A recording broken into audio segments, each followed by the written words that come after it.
What's happening, good people? Welcome to the Wealth 100 Show. I'm your host, George Gilmore, and it's go time. Listen, guys, each week we bring on six-figure professionals and entrepreneurs who are winning in life and business. If you're ready to take your life to the next level, you found the right place. I need you to get into the room right now, guys. I'm putting you in the room with winners that will help push you towards your dreams. Finally, if you want to grow your business, grow your network, and live your dreams to the fullest, I encourage you to apply to the Wealth 100 Mastermind at thewealth100.com, where lives are being transformed through self-development and access to wealth-building opportunities. Welcome to the Wealth 100 Show. Let's go.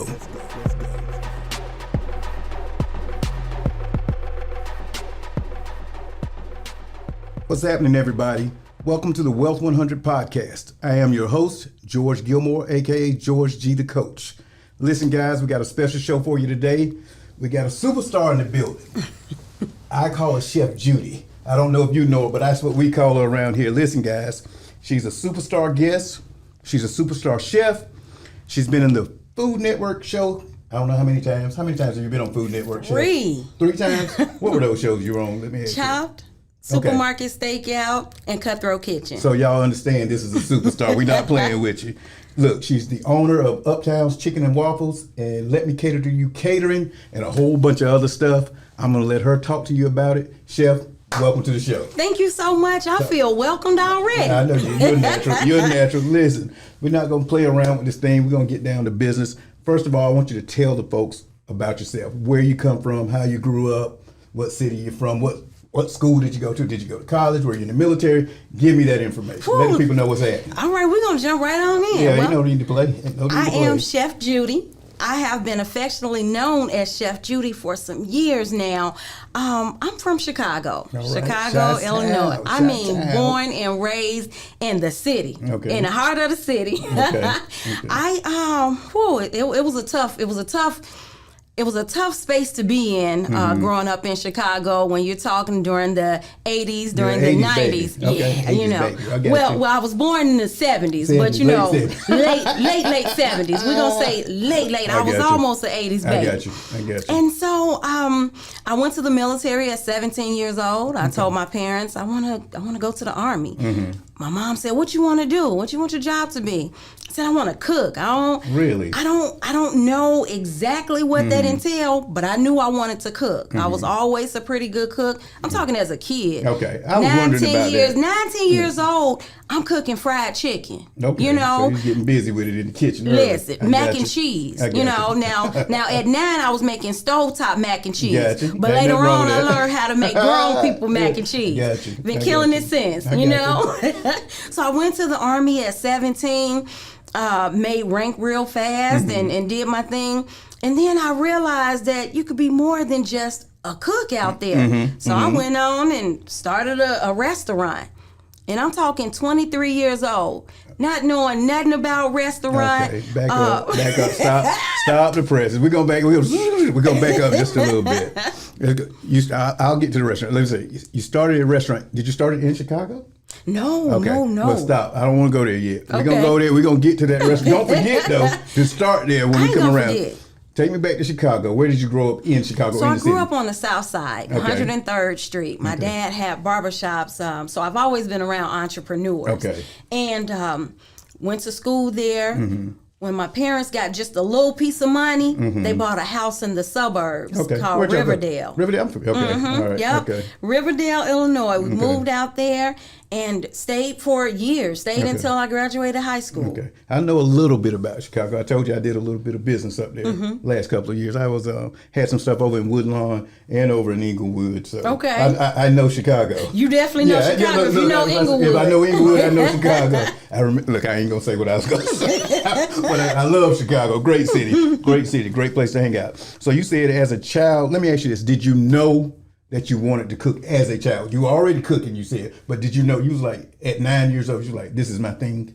At 9 years old, I knew this was my thing. At 9 years old. See, that's a beautiful thing because most people don't get that. You know how many people I see struggling at 30 years old trying to figure out what is it, my thing? What is my gift? Where am I going with that? But you knew it at a young of age. I knew. I knew that was something I was good at. I didn't know if that was all. Right. I didn't know if that was going to be my everything. But I knew that was something that I was good at. And get this, I was a realist even as a child. You know, a lot of kids, when you ask, what do you want to be when you grow up? And they say, I want to be a doctor. I want to be a lawyer. I want to be, I knew I didn't want to be a doctor because I knew I wasn't going to go to school that long. Right. You know, I said, no, I don't want to do that. Right. I want to be a lawyer. Oh, I didn't want to be a doctor because I don't like blood either. Yeah, so, you know, I said, I said to myself, you don't even like blood. You don't have to be nobody's doctor. Right. You know, lawyer, I said, to do schooling, then have to do some more schooling and some extra years. And I knew I didn't want to do that. You know, I knew I was a busybody. Gotcha. So I didn't want to sit in the classroom. I didn't want to have to study, you know. Now, were you a good student, though, when you were in school? I was a good student. Were you? Okay. I was a good student. Okay. Yeah. Now, I didn't get all A's, but I was a good student. Yes. I got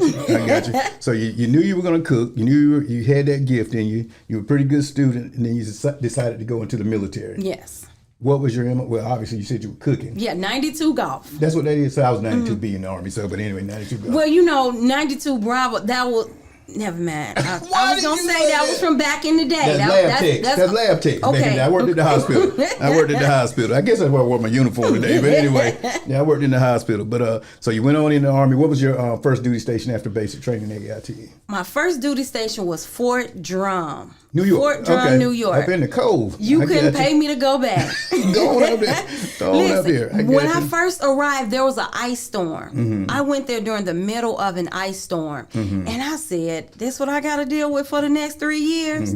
Like snow up to my waist. It was crazy. So how long did you stay in? What was your? I stayed in 6 years. 6 years, okay. And what'd you come out as? What was your rank when you came out? Staff sergeant. Staff sergeant. Yeah. So you was running somebody's hall somewhere, right? I was. Okay. And I was, you know, I was always the youngest because again, I went in when I was 17, so I was young. So I felt like I had to go out of my way to be respectful so that I can get respect. So was Fayetteville, Fort Bragg, your last duty station? You know what? I was never stationed at Fort Bragg. Okay, we got to back all the way up then. I just ended up here. How you end up in Fayetteville? Look. So I have two sisters who are also military. Okay. And they were this way. One was at Fort Jackson. One was here at Fort Bragg. Okay. And I decided Fort Bragg. I know one of your sisters. Was she military? Or was it? Yes. That's okay. The one. Does she still work with you?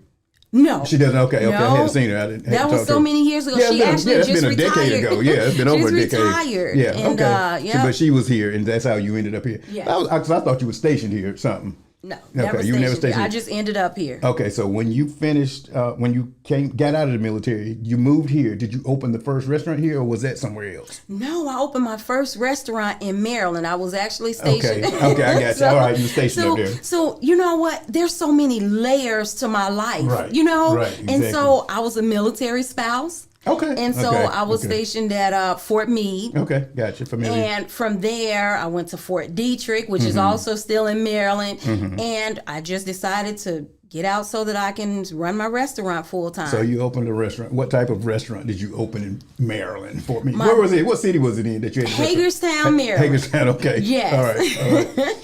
It was a chicken wing joint. Really? You know, it was literally one of those chicken wing spots where you Okay. say it was chicken wings and things. Okay. And so we had the wings and we had the things. I got you. All right, I got you. So she started off with the wings, and now we all the way to the wings and waffles. Yeah. But anyway, I ain't gonna tell it all. You know, I've always loved chicken. So I made sure that fried chicken was on every menu I had. There's nothing wrong with it.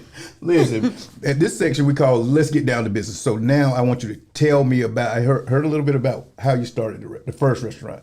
Talk to me now about what's happening now. Talk to me about the businesses. The businesses. But you know, I want the main stuff first now, the food stuff first. We got to have that first. Okay. We'll get to everything, but. Uptown's Chicken and Waffles. Talk. I started Uptown's Chicken and Waffles because a friend of mine, although I already had two restaurants fully operational, my friend came and said, let's open a restaurant, as if I didn't already have restaurants going on. Right.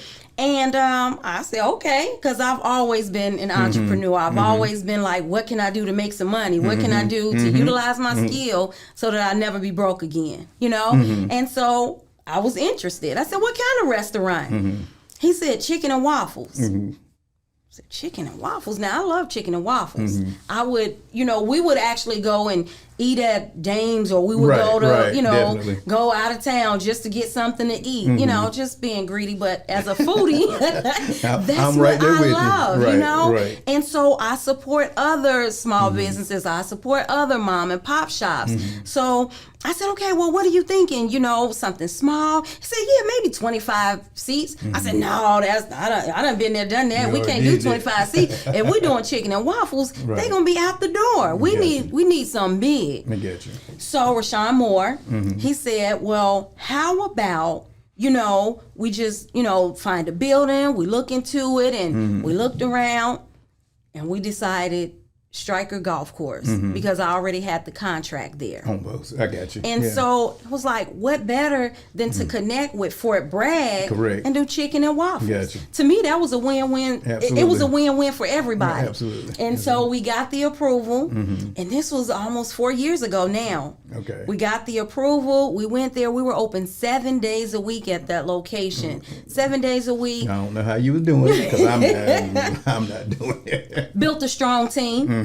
Built a strong team, because I can't do it by myself. Gotcha. I've been there, done that, tried to do it by myself, and I realized the only thing that comes from that is burnout. Right. Absolutely. I don't want to do that. So you ain't want to do it. I don't want to do that. So I had to learn balance in there, though. We'll talk about that along the way. Absolutely. That's a question for you. I definitely want to ask you. Yeah.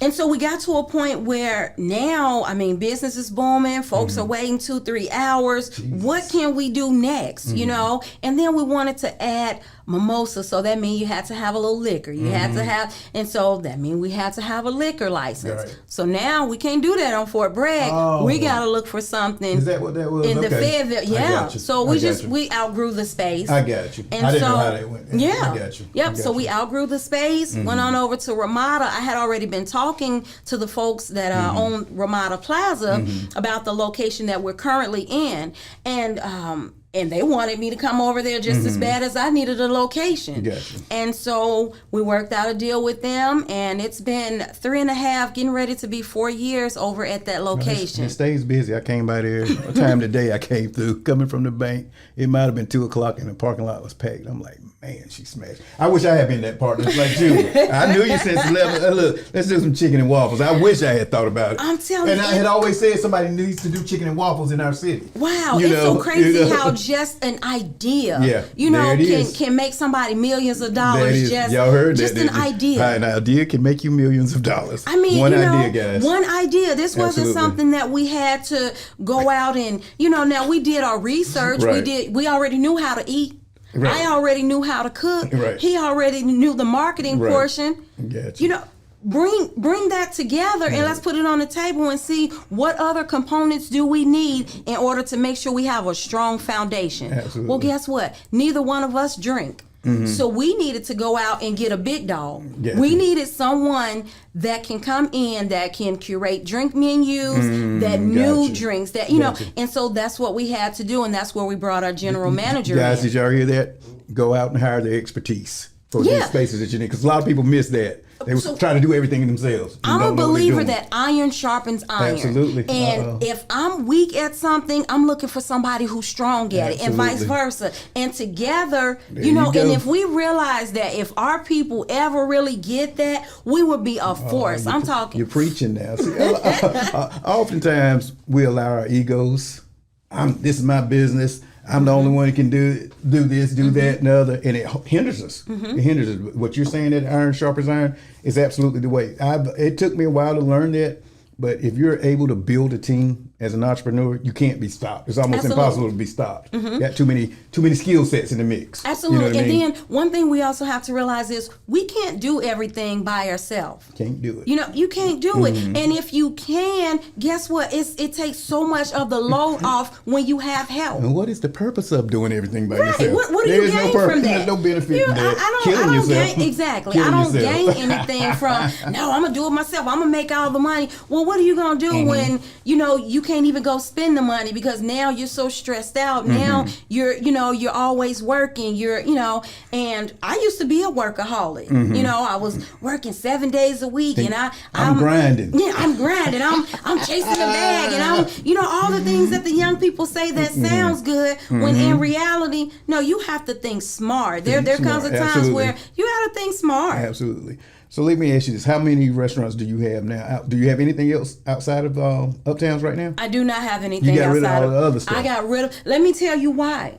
Because you had, how many did you have at one time? I had 7 right before the pandemic. Goodness. Had My 7 God. locations, and although they were making money and it was profitable and everything, but I found myself working a lot. I found myself having the stress that I didn't want, didn't need, didn't desire, and then I also felt like I was stretching myself too thin. You know, so there comes a point where you also have to take a look. You step back, take a look. Okay, what am I gaining and what am I profiting? You know, and then what am I losing? Because guess what? If I'm doing all of this, I'm losing something somewhere. Absolutely. Whether that's time. You know, my time is valuable. Absolutely. And I had to realize that. But as we grow, you know, as you go, you learn. Absolutely. You realize, okay, I don't have to do all of this, right. You know, and I didn't mind shutting them down. I didn't mind, you know, wondering what people were going to say. And that's another thing that our people have. We worry about what people are going to say. Listen, you know, I'm a little older than you at this point in life, but I learned many years ago, I don't care what people got to say. If you can get that right there, you can do anything. And that's the attitude you have to take on. You have to do what's going to work for the business. And then you have to also figure what's going to work for you. Okay, you know, what's going to work for Judy at this point. You know, I can say, oh, I have these businesses and I can say I'm doing this and I'm doing that. But at the end of the day, I'm working so much I can't even spend the money. Exactly. I'm working so much, that's no good. You know, right? I'm working so much I'm getting sick. You know. Are there any plans to have any other Uptowns?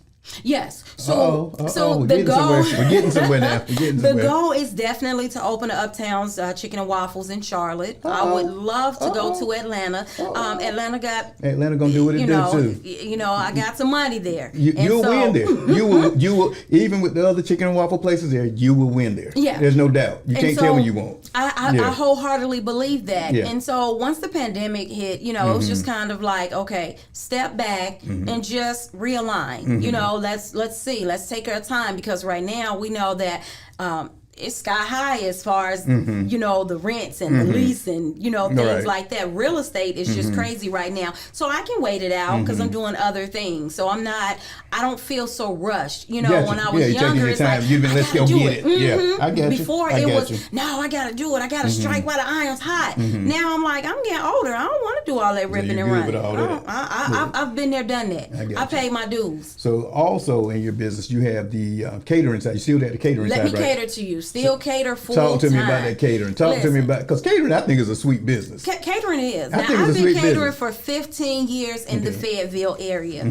And before that, I was a catering chef at Fayetteville State University. Right. I remember working for Aramark. I remember that. I remember. Jesus I was there for a couple years and, you know, I got promoted and that was a big deal. It was, you know, production manager. I'm doing all these great things. I have 65 employees with 65 different issues. And, you know, now I'm working 70, 75 hours a week. I ain't signed up for that, you know? Right. So there came a point where it's like, okay, it's time to go ahead and do your own thing. Okay. You know what I did? I saved my money. I start working behind the scenes. I'm making websites. Notes, folks. Take notes. She's giving you the game right here. I'm telling you, I would save my money and then I would put a portion to the side for my new business. Okay. You know, I start ordering my business cards. I went ahead and made my website. I didn't know nothing about these things, you know. Now, when I say I didn't know anything, I'm talking about the behind the scenes. So before I would get somebody else to do it. Now I got my hands in it because I want to learn it. Gotcha. You know, once you learn something, can't nobody take that away from you. You know. So let me ask you this: when you started, how much money did you start that catering business with? Do you remember? Ooh, let me cater to you. I want to say I started with $2,000. A couple. What's a couple? What's a couple, Judy? Talk to the people. What's a couple? Was no more than 3. Are you listening? I literally, it wasn't like I was out here rich. Gotcha. You know, but again, when I tell you I saved, you know, so I took, of course, I paid what I needed to pay, my bills and things like that. Then I would take a portion, I would go ahead and put in savings. I would take a portion and I would go ahead and put toward the business. So if that meant this week, I'm buying my utensils. If that's next week, I'm buying my pots and pans. The following week, I may buy chafing dishes, you know. And it's safe to say that that business has done millions of revenue. Absolutely. The very first year, let me tell you the funniest thing. Judy, talk to the people. The funniest thing that happened when I think back, it's so crazy. So once I left Fayetteville State, I did it the right way. It's important that you leave the right way and make sure you don't ruin relationships. Absolutely. You know, and that's so important in business. I think oftentimes people, feel like, well, forget them, forget that. You need people. Absolutely. And so, although I only needed to put in a 2-week notice, I knew I was a good worker. So I knew I needed to give them 30 days to get somebody good because I wanted them to have someone good, So I gave them a 30-day notice, right? From there, they sent me out with the bang, nice party and everything. I turned right around and put in to become a caterer on campus. Okay. So now there's Airmark Catering and there's Let Me Cater to You Catering. Okay. The very first year, I made $42,000 off of catering alone. That was maybe working 1 day a week. The rest of the days I had my feet kicked up watching TV. Now, the kicker is that was the same amount that I was making when I left Fayetteville State. You walk right into it. Yeah, and absolutely. So it's like, I left from working, that 75, sometimes 80 hours a week to where now I can cater, I can work once or twice a week and still be okay. So because I'm ambitious, the following year, I said, I'm going to go ahead and let me see if I can make 70,000. You know what I did? Because I believe in crushing your goals, I made 70,000. Right. The following year, I said, if I could make 70, now that means now I can't sit back and watch Mario on TV. I can't sit back and be silly. Now I got to get out there and work, right? So I want to make $100,000 this year. What do I need to do? Now I'm talking to myself. I still have those pep talk. That's right. You got to talk to yourself sometimes. Giving them the game. I want to make $100,000 this year. What do I need to do? How can I get the money that I'm making from FSU? How can I get the money that I'm making from the community? What do I need to do to pull in the larger sums? I sat there, came up with the game plan, and that following year, I've been making 6 figures, and I've made no less than 6 or 7 figures since. On that, just off of that. Off catering. That's crazy. Ain't that crazy? That's crazy. And you know what? I didn't know anything about catering growing up. I knew nothing. All I knew is that I like cooking. And I can remember when I was 19 years old, I went to the doctor one day. And my doctor said, well, what do you want to do? What do you want to do when you get out the military? And, I'm like, I want to cook. And she said, so you want to cook for the rest of your life? It's such a derogatory, absolutely negative talking down. manner. People off the chart. She said, so you want to cook for the rest of your life? That could have broke me. What if what she said made me choose a different career path? That has broken a lot of people too. It really has. Those simple, you small have words to watch of other your people. words. Watch what you put out there. Absolutely. But instead, it's like, I wish I could meet her now. I wish I could. Oh yeah. Look at me now. Because here's the deal. Now we're talking. My 4th year in, I'm making what a doctor made. Right. And so, again, we have to watch our words. But so Let Me Cater to You just turned 15 years old in November. And I'm telling you, it's been such a blessing, not only to me, but to the community. Right. Because I'm still out and about. I'm doing things. I'm going when I can. But not only that, I'm able to now leverage my time. Gotcha. Whereas before I'm working. I'm hustling. I'm here, there, everywhere. I don't have to do that now. And I'm so appreciative. Gotcha. So I know is most of your catering here in this local area? Most of the catering is in the Fayetteville, North Carolina area. Okay. However, I do travel, and that's a nice portion as well. Okay, so you haven't thought, I ain't gonna say haven't thought, you haven't considered scaling outside of the Fayetteville market? I have not. Like you're thinking about with the chicken and waffles. I haven't with catering, because catering is still, although it's 15 years old, it's still my baby. I got you. And you want to be on it. You want to see it. So I want to be able to see, touch, and I know that people like the personal touch. So if I show up, if I'm going to tell a bride and groom, hello, congratulations, that means a lot to me. I get it. So those are the things we're doing in the food space right now. Yes. Go ahead. What else? What else we got? You want to talk about, Judy? Any other things you want to talk about? Tell the people. few years back, maybe about 3 or 4 years, I started seeing this buzz online talking about Airbnb and short-term rentals and things like that. I'm like, I can do that. I already have the hospitality piece down. I love people. I love food. Well then, let me build my coins and see what I can do. In 3 years, I purchased 3 properties cash. Okay. And when I tell you, that's been a blessing all by itself, to be able to do that now. Not only do I have something to leave to my daughter and to my grandbaby, but then, I also have an opportunity to make money every day. I got you. Every day. That's insane. So you're staying booked up, obviously. You're a super host, I would assume. That's a little bit, I know a little bit of the language. I don't do Airbnb, but you're a super host, I would assume. Super host, and I'm keeping busy. And then from there, I was able to show others, meaning I made money off of that. So I became a Airbnb ambassador. Really? And so it's not about Airbnb. It's really my short-term rental business. I got you. But I know that most folks can relate to Airbnb because that's just kind of the thing. But yeah, absolutely. Let me ask you this. Are there any specific challenges that you're going through right now since we're just coming out of the pandemic as far as the restaurant business or the catering business is going right now? I would say the biggest challenge is what most folks... I know what you're getting ready to say. Go ahead. Finding good staff that really want to work and that have your heart. When I was a smaller business, everyone could tell that your staff have your heart. But as you grow, and now I have 50-something employees, everyone won't have...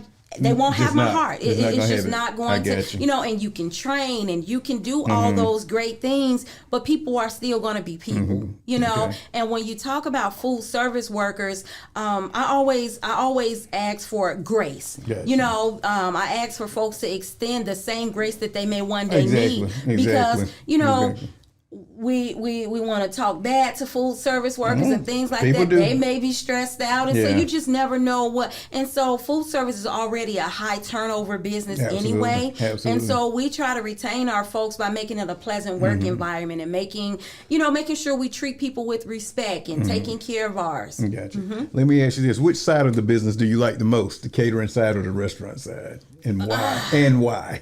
Ooh. Catering, I absolutely love it because I can pick and choose my client. You can. Restaurant, I can't because I don't have to take everything with catering. That's true. Restaurant, you don't know who's going to come through the doors. It may be someone coming to have a business meeting, and it also may be someone coming with pajamas and a bonnet on, And so you just can't. We've seen that. Yes, you can't control it. And so, they both have their different entities. Sometimes catering can be more lucrative because you make your money in a couple hours and you can be okay for the week. Restaurant, it takes you. You may have to feed 500 folks. Well, out of those 500, what if 3 or 4 people don't like their food? And so they both have their different. Back to the plans for scaling the chicken and waffle business. What's the timeline on that? What are you guys looking at? So we're hoping in the next couple years. I don't know exactly, and I say that because right now where we were looking, you're talking $10,000, $15,000, $20,000 just to lease a restaurant, and so that's just not a gamble I'm willing to take right now. Have you considered the food halls down there? Because the reason I say that, I know a guy, let me put it this way, I know a guy doing cheesesteaks down there in food halls. He's killing the game. I've considered a food hall. I've considered the food hall. I've also considered owning the food hall. I know that. I know where you get ready to go because I'm going with you. But anyway, I'm a partner with you on that joint. But anyway, I knew where you were going. It goes over so well in the bigger cities, and so I think it's a good idea. Why don't we have one here? I don't know. No, I ain't gonna put you on the spot on that. Because I don't want to get in trouble. Yeah, I want you to get in trouble. But I will. I want you to get in trouble. We're gonna talk about that later. Off the joint. We'll talk about that later. But I know, like I said, I know a guy down there that's killing it with cheesesteaks. He started off in a food hall. The next round, a meal in the first year with cheesesteaks and French fries. The next year, like in the last 3 years. The next year, built out a food hall. Put his cheesesteaks in there. Food hall blew up. Building his second food hall now. Wow. And I know someone from the area that's getting ready to put one of their businesses in the food hall. That's amazing. It's crazy. And let me tell you, crazy. There's so much money to be made, though, and that's why you will never see me talk bad about a small business, Absolutely a small restaurant. Absolutely you know, not. there's it's a lot out there, and so when you think about like the naysayers and people who will try to discourage you, look at those people who are doing it and who's making a way, and those who are, you're like, wow, who would have thought you can make $1 million selling cheesesteaks and French fries? But people doing it, they're doing it. They're gonna have me selling some cheesesteaks after a while. Y'all over there laughing. I'm telling you, it's so much out there, and so my take on it is nobody should be broke at this point. Right. Because YouTube is teaching us how to how to make money, how to utilize our skills. I've heard a couple of people say that. A lot of the some of the influencers is like, listen, it's so much information available now to you. If you can't make no money now, you're not trying to make any money. It's scary to say, but it's very true. It's true. I have to agree with that statement. It is. And I mean, I tell folks, and if you're around me and you're not, that's your fault, because I'm always giving information. Right. I've never been, a gatekeeper. I'm not going to, I want the folks around me to be successful. I want you to get it, because if you got it, then I don't have to worry about you wanting something mine. So let's all get it. Let's all get it. Let's get it together. And, therefore, the ones that's left behind are people who choose to be. Right. Sometimes people make a decision. Right. Absolutely. Not to be. Absolutely. And those aren't the people I take their hand. But the folks who want it, come get it, and let's get it together. There you go. Look, let me ask you about, since you're doing so many things, talk to me a little bit about the balance of life and work. Wow. Talk to me. We talked a little bit about it earlier, but prior to the show. Life balance. That's so important. I can remember times where I literally worked 32 days straight. Ooh. And I thought that, I'm not going to say it was a badge of honor, but I thought that was just the most amazing thing. And then at the end of the 32nd day, my voice gone because my body done gave all it had to give. Absolutely. My body shutting down. I'm tired. Not cool. It is so not cool. And so I had to learn, you don't have to always be there. You don't have to always show up. You don't have to, while people appreciate your presence, you can't be everywhere and everything to everybody. You can't. And so in that, I learned not only the work-life balance, but I learned self-care in that. I learned if you don't take care of yourself, all this stuff means nothing. Don't mean a thing. It don't. A thing. Absolutely. And so one of the things I decided for myself was start taking some time off. And I had to, at first it was very difficult because I was used to working. I had to make myself, nope, I'm not going to work today. I'm not going to go in. I'm not going to do it, And ready to go every day. Still ready to go. Still ready to go. And when I didn't go, I'm looking on the cameras. Let me see what they're doing, because, a lot of times we don't want to let go. We don't want to lose control. We don't want to feel like, we don't have our hands in everything, but you don't have to have your hands in everything in order to be successful. Listen, I love it. Let me ask you this, like I said, you're doing so many things. What is it that you do for, I ask people, either a morning routine or an evening routine? Because I'm not a morning person. So I have a struggle with the morning. I'm fighting. I'm mad at 5 a.m. Don't talk to me. So I ask people, do you either have a morning or evening routine? And if so, what is that? I do have a morning routine. So every morning I'm up no later than 6 o'clock. Okay, that's not bad. I can handle that. I can handle that. I'm an early morning person, so my body won't even let me sleep in past 6 o'clock. First thing I'm gonna do is pray. I'm gonna pray, and then I'm gonna do my affirmations. And sometimes I don't care if it's just laying down. I know some people will get up and they look in the mirror and they gotta tell themselves in the mirror, this is what you are, and that type of thing. Sometimes I might just lay up at the ceiling and I'm telling myself, today gonna be a great day. We're gonna make today great on purpose. I don't care what comes my way. Today is gonna be I'm gonna make such amount of money today. I'm gonna run into this person who gonna lead me to the person I need to meet. That's gonna help me make my next $1 million. I'm gonna be, and you know what? I believe it. Let me ask you this: where did you learn this? How did you learn these things that you're talking about now? Because a lot of people missing it. You know what? If I had to be honest, some of it social media. Some of it just kind of it being a part of what I do and who I am.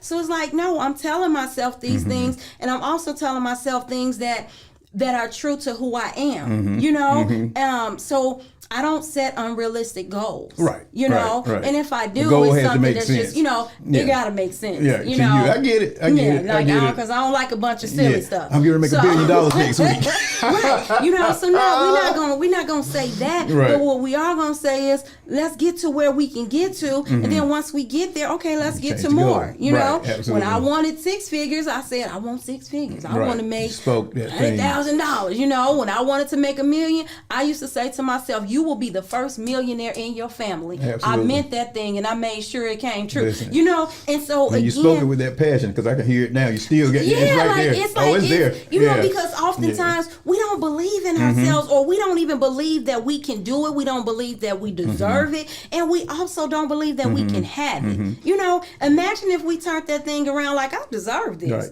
I worked hard. Those days where I worked 32 days straight, now I can go on vacation and chill, because when I was working 32 days straight, I didn't splurge my money off. Right. You know what I'm saying? I put it up. I made investments. I did some of the right things. And so oftentimes, you know, we want these things, but when you get it, can God trust you to even do what you're supposed to do with it? She's preaching, y'all. You know?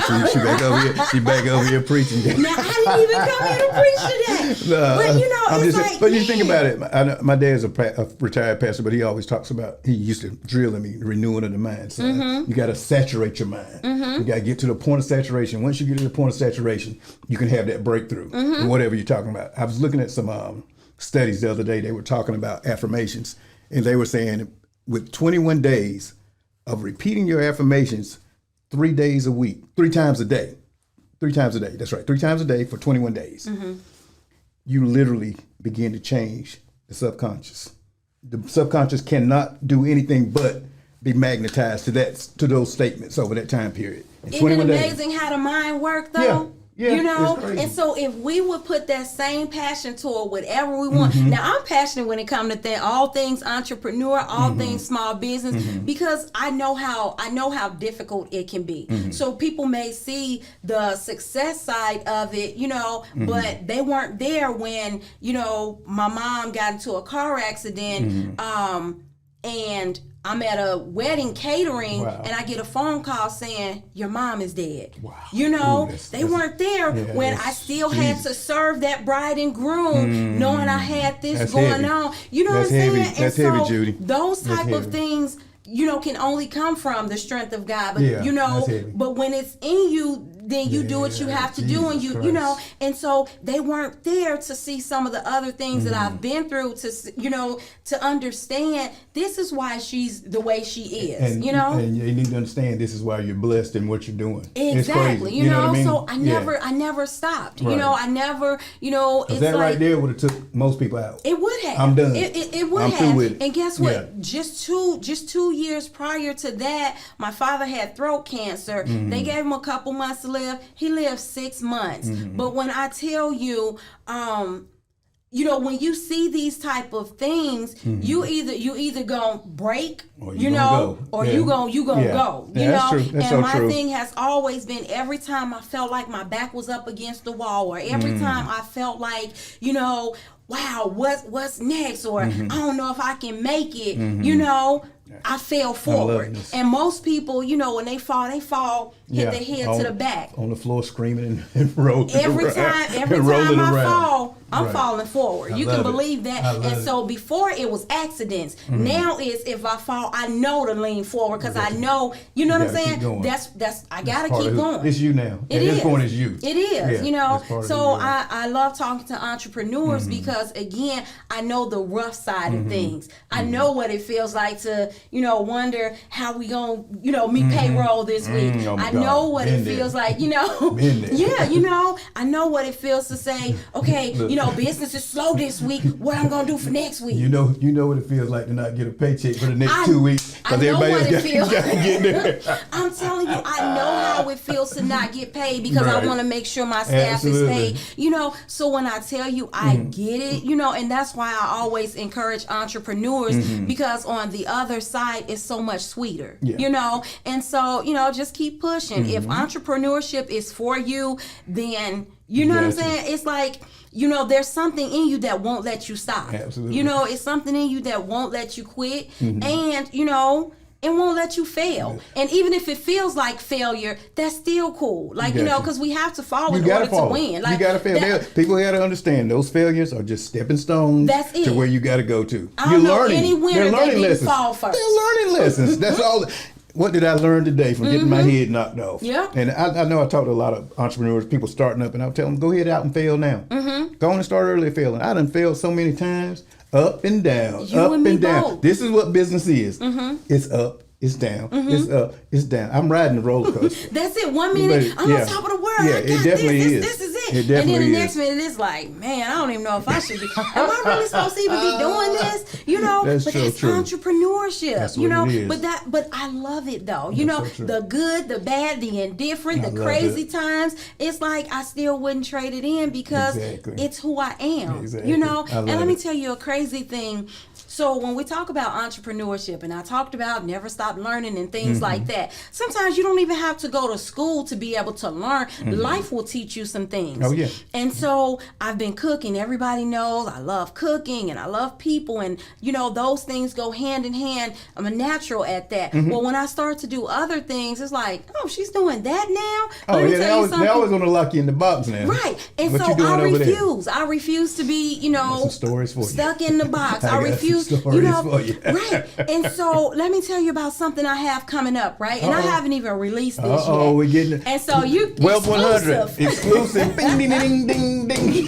Listen, talk to him, Chef. Talk that talk. Most entrepreneurs I know have said in the past, I will never work for someone else another day in my life, right? Right, yeah. Most entrepreneurs. Yeah, absolutely. Let me tell you what I decided to do. I said, I want to learn production. I want to learn the behind the scenes of not just food, but just how things come together, how it once it's in the studio, you know, the behind the scenes and things like that, right? Okay. Now, I'm in my 40s now. I know I don't feel like going to school. I don't want to. No, nobody want to do that. And it's not that I don't have the discipline. I just don't want to do it. No, I'm with you on that. And I don't have to, so I'm not going to do it. I decided that I'm going to go ahead and work so that I can learn it. In 2 days, I will be going to Santa Rosa, California, working for Food Network, working for Guys Grocery Games in production. Talk to him. You know? Talk to him. And so, whereas most people would say, I'm never going to do that, what if I go and learn what I need to learn, and now that's a whole other stream of income? I already know where it's going. We got to hook up because I already know where we're going. Look. I already know where we're going with this. I love it.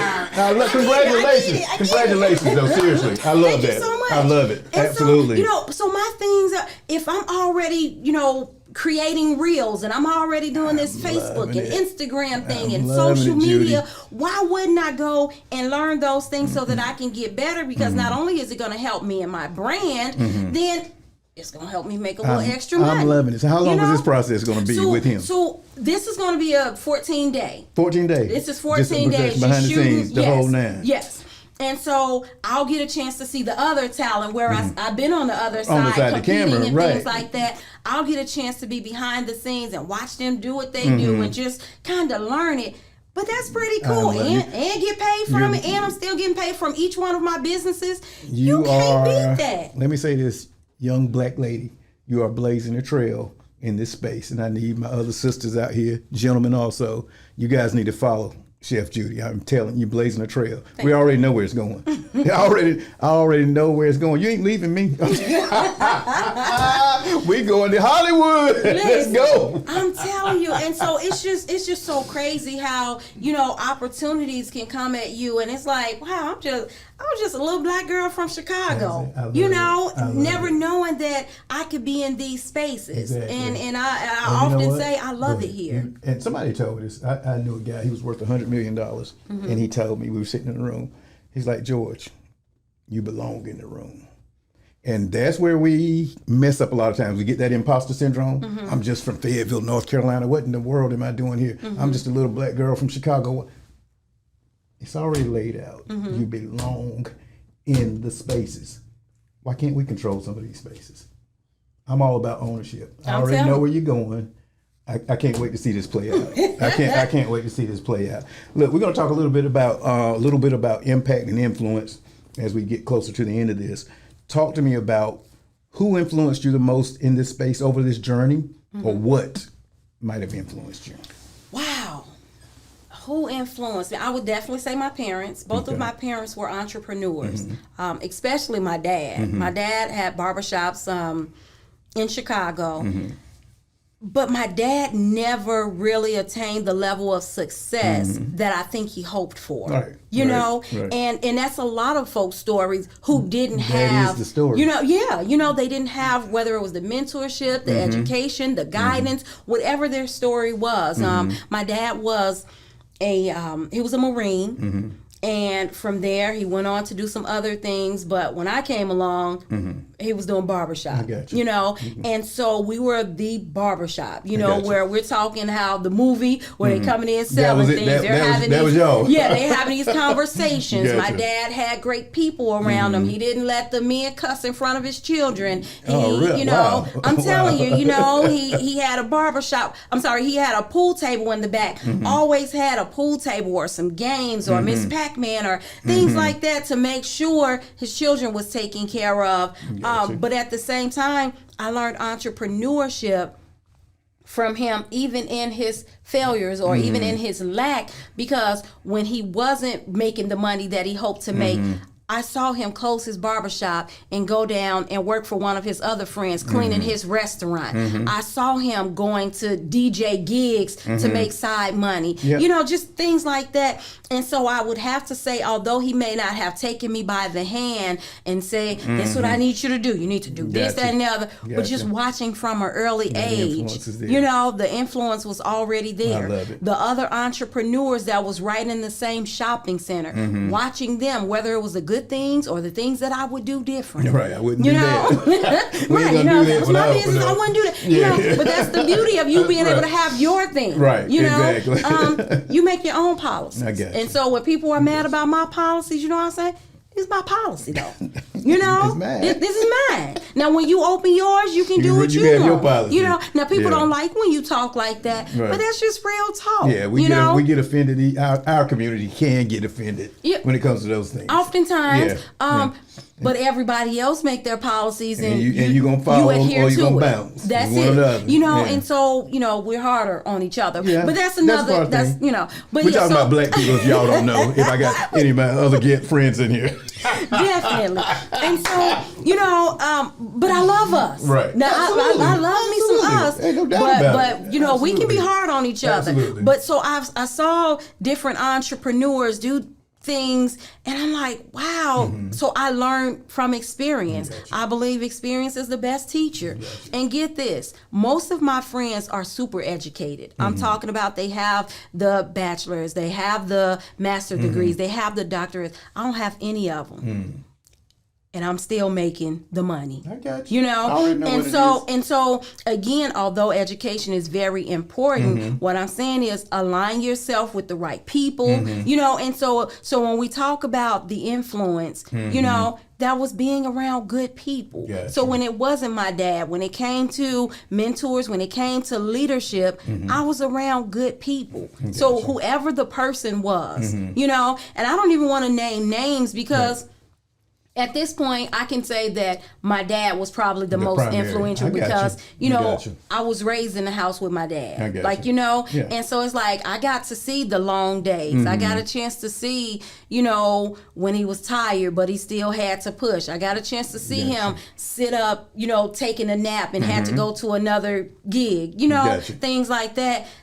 You can't take that from people. I got you. You know, it's in you. It's stamped. Look, it's stamped on you at this point. You've been stamped by. I get it. Yep. And you know what? I did the same thing for my daughter. You know, and when my daughter was a teenager, she's 21 now. When she was a teenager, she came to me. She said, "I don't want to be an entrepreneur. Y'all work too hard. Y'all always busy. You're this, that, and the other." And I was like, "Dang, my feelings was hurt." I'm like, "How my own kids?" That's how it normally goes. Now she don't want to be an entrepreneur, and then she turned 18 and she got a taste of entrepreneurship. And she's been an entrepreneur since. That's and at 21 years old, she have 2 businesses. You know, that's crazy. And so what two businesses? Look, we all off. What two businesses? My daughter owns Sinai Collection, so she have a hairline. Does she? And then as well as Sinai Collection, and then Sinai Styles. Okay. So she's a cosmetologist. Is she? Okay. Cool. So she does hair, makeup, all the girly things. I got you. I wasn't the girly girl, so she didn't get that from me. But she was born with it. Yeah, I got it. She got what she's supposed to have. But she did get she got the grind, she got the hustle, she got the heart, and she got the mindset. Yeah. If I do this right here, I can make this right here. And that first couple times around, she was like, whoa, I love this entrepreneurship thing. I see something, a bell went off. When it went off, it went off. Yeah, I get it. And so I would hope that I would be that influence for her. I got you. That she would say, wow, my mom showed me this right here. Showed me that, showed the ropes, and didn't give anything to her. She worked for it. Let me ask you this.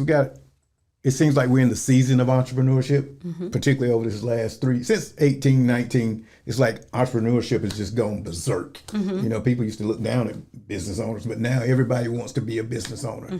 What advice would you give to that new up-and-coming person that's ready to get started? What specific advice would you give them as far as getting started? Where do they need to be in their mental space, I would say? Getting started, get a mentor. There you go. Boom. Everybody think we already know everything. We think YouTube done taught us enough to where we can just go and start a business. Get with some folks that know what they're talking about and know what they're doing. And also get with someone who have the fruit. It's one thing to say, oh yeah, this is my mentor. But have they had any level of success? Gotcha. Have they shown you a student? You know what? That drives me crazy. That drives me crazy. I try to frame it without putting out names. I've seen some young entrepreneurs. Oh, so and so is my mentor. I was like, okay, what have they done? Show me. Where's their business? No, that's not your mentor, baby. That's not your mentor. That's something. That's something else. That is not mentorship. Because I can tell you, they read a book, but that's not mentorship. Right. That's way different. The folks that I've mentored, the proof is in the pudding. Because they've now become a success. I used to have that argument with some of my friends, my MBA friends. No, you got to do this and you got to do that, and they're telling you everything. I'm like, dog, excuse me, that don't work in the real world. When you got to, that's theory. That's book theory on some of this stuff. There's some other things you got to know to run a business. Though. Absolutely, absolutely. And then I would also, just to add to that, remember your why. Sometimes because entrepreneurship is there's going to be some challenges. I don't care who you are. I don't care what you're doing. You're going to have some type of challenge. Remember your why.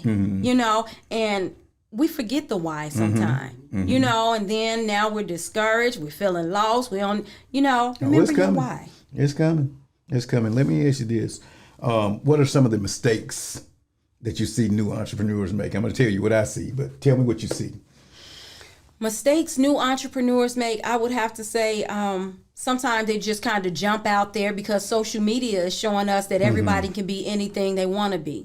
Donald Trump showed us that he could be president. Can I say that? You say whatever you want. This is the Well 100 podcast. If you want to talk about, you talk about what you want to say. You can be a president. Absolutely. Did he not? Did he not? And so sometimes they just jump out there and not have a clue, not do any research. They don't utilize their resources. They're, just so that's one that I see a lot of. They're thinking that that it just happens overnight and it don't. They don't appreciate or respect the process. I got you. Exactly. Everybody, this is microwave generation. We want it and we want it now. That is so true. I used to rock a little bit with Dr. Eric Thomas. That's one of my mentors. And that was one of his main things. Respect the process. He would preach, respect the process.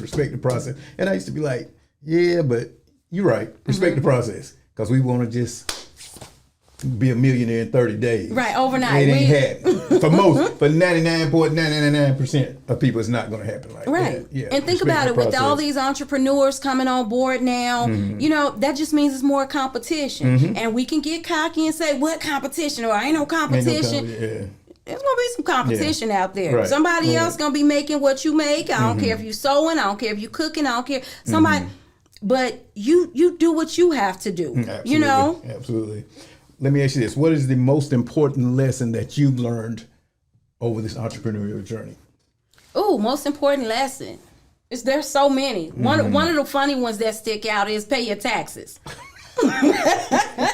Listen, we don't talk about that enough. Right. You don't pay your taxes, they coming to get your stuff. Right. I'm a witness. Right. You know? And so sometimes we get to making money and we, whatever, and then they gonna go and take it, and then you gonna be looking silly. You know? But definitely, I joke about that, but I'm serious. You know, we gotta make sure we're taking care of the business side of things, because when we don't, it only set us back. It only put us in the hole, because they're going to come and get there. The IRS is going to come and get their money. I got you. Let me ask you this. Do you have an exit plan or an exit number? And you know what I'm talking about when I say number. I do. What's it? Oh, that, you know what? Nobody's ever asked me that question. And that's it's not tough. My goals change sometimes daily. Sometimes daily. I got sometimes you. Daily. I got you. I would say my exit plan would definitely be to make sure I'm living well for the rest of my life. Got you. And if that entails coming up with, and when I say coming up with, things change so rapidly. Right. So if that's coming up with the game plan so that if Judy gets sick, got you. If I get hurt, if I can't work anymore, I'm gonna be set for the rest of my life. And that's what's important to me. As I get older, I'm like, I don't plan on working hard really anymore. Now I might work a little bit. I'm gonna do kind of what I want, but the grind of the daily grind, I don't desire to do that anymore. Gotcha. I don't either. I told these guys, I deal with a lot of younger guys in business. And I told them my objective at my age is to work smarter, period. Oh, let me put this group together. Let me put these things together. Ain't no need in doing all that other crazy stuff no more. It's unnecessary. And it took me a long time to learn that. And also, we were talking about earlier, again, talking about building teams. Right. It took me so long to just understand that you need to put people around you, because you can't do everything. It takes a lot of entrepreneurs a while to be able to trust folks, to be able to let go of control. Absolutely. If you think about it, a lot of entrepreneurs, they're stuck in it because they don't really even know how to let go. That is true. But sometimes when you let go, that leaves room for you to be able to get a hold of something else. If that something is money, if that something is more, opportunities. I've seen this. I don't know if you've ever done this. I've seen where you had to get rid of a particular business or a particular opportunity in order to get to something better. You know how they say let go of the good to get to the great? Absolutely. Because you can be winning right here in a space, but oftentimes you need to let that space go in order to get to that space. I had to do that several times. Right. I've let go. But you know what? I learned that from my other friends. I went to a conference. For those who you don't know what we're talking about. Listen, I went to a Grant Cardone. Are you familiar with Grant? Yes, I'm familiar. I went to one of his conferences some years back, and when I tell you, a couple of those multi-millionaires got up there and they was talking about how once it's no longer serving you, let it go. Oftentimes we as black people, we gonna hold on to it. We don't want to let it go because I built this, and because the people gonna say whatever, they gonna talk anyway. Let it go and build something great, because that could be good and it could be making you money. But what about creating something that could not only make you money, but put you at other tables, to where now you have more resources. Your resources can be those other people that you would never get an opportunity to meet if you stay stuck in the same spot. You know what I'm saying? Absolutely. No, go out there and meet some folks that have the information, because sometimes we won't give the information because we're not used to that. We don't even know how. You go and listen to them other people in them other rooms and they talking different. Oh yeah. They're talking different. Listen, you understand that the Wealth 100 podcast is built around our mastermind called the Wealth 100. Have you participated in any masterminds before? I participated in one online. Okay. Okay. What was that experience for you, may I ask? It was a good experience. It was with Kim Coles. She chose 100. She did What was she doing? What was her mastermind about? Shucks. Oh my goodness. You don't put me on the spot. I'm sorry. I'm gonna come back to that. But it was good, and that was my first one, and I was like, well, let me see. Yeah, I got a chance to meet her at I think I met her at Traffic Sales and Profit out of Atlanta, TSP. I met her down there. 18. She was doing some stuff. Is she? She's good. And I was like, why is she here? And then I heard her talk. I was like, okay, I got you. Yeah, she's good people, but she also have an entrepreneur's heart. Like, and so it's just like, so although we know her from doing the TV stuff, but she's into some of the same stuff we into. Like, and my goal is when we talk about mastermind and things like that, my goal on the flip side is to also make money to where people don't even know it's my business. Gotcha. That's really kind of where I'm going. Yeah. So I own it. You don't even know that's Chef Judy's business, but I'm still reaping the benefits. That's my. I love it. Look, as we're getting ready to close, getting close to closing. Talk to me a little bit about what your most important goal is for this season, this year. What is it this year? What is it that you want for this year? My most important goal would be to work my mind more than working physically. Talk. So I really want to get to a place where without having to travel and do these things and go and run, I want to be able to just, and I talk about making money often only because... Don't be scared. That's what I like. Yeah, I grew up poor. We try to make us scared of talking about money, and we need money answers all things. I don't have a problem saying it. I don't have a problem.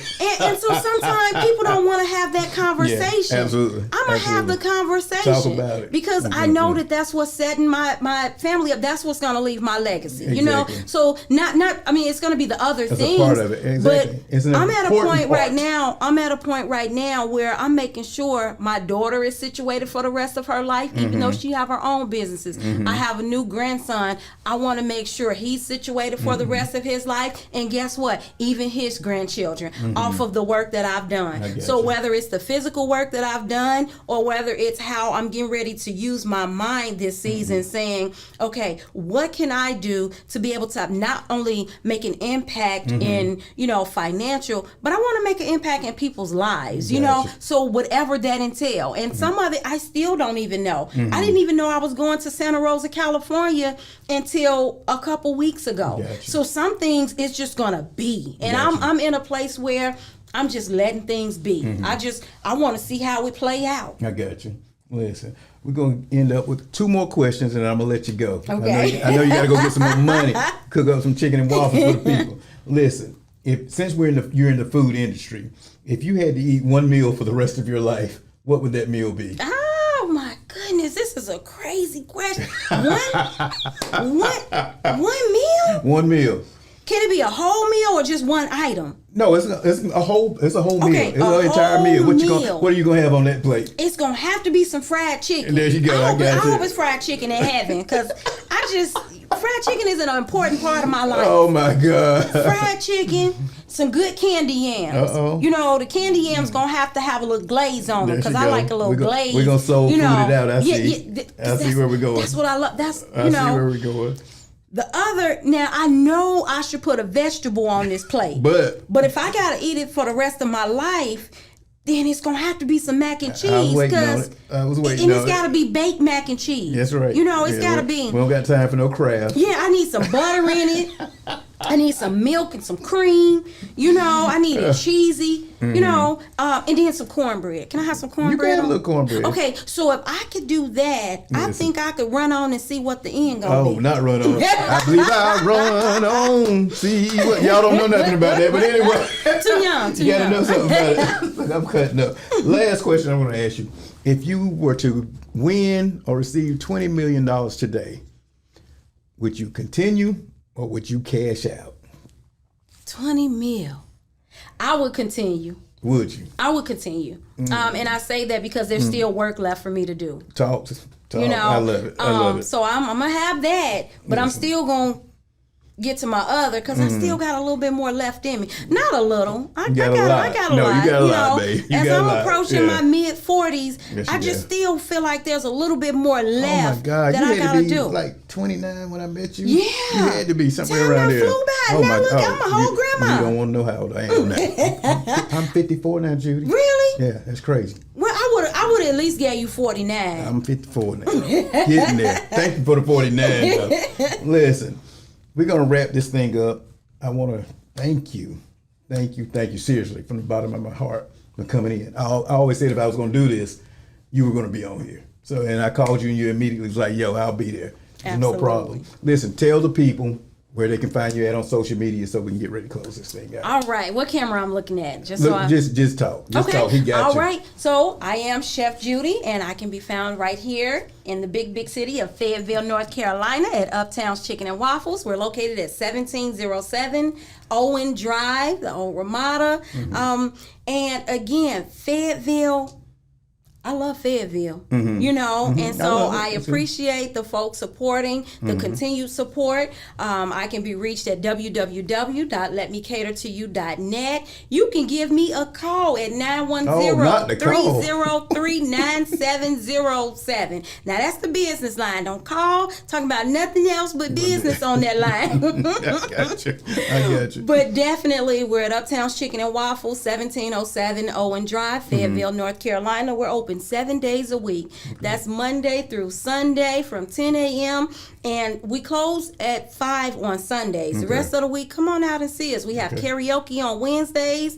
On Fridays, we have a DJ every Friday. We have live music. We have a live band every Saturday. It goes down. There you go. Where you at on social? Did I hear social? Social media, I am at Chef Judy everywhere. Instagram, Chef Judy. Facebook, Chef Judy. Snapchat, Chef Judy. Chef Judy everywhere. Chef Judy everywhere. Chef Judy International, guys. Listen, I thank you guys for tuning in to the Wealth 100 podcast. We love you. We thank you. Peace. Thank you for tuning in to the Wealth 100 show. Today's show has been sponsored by the Wealth 100 Mastermind. If you're ready to join a tribe of winners, if you want to be a part of the best mastermind on the planet, go to thewealth100.com right now and apply. I need you to get into the room right now, guys. Let's go. Thewealth100.com.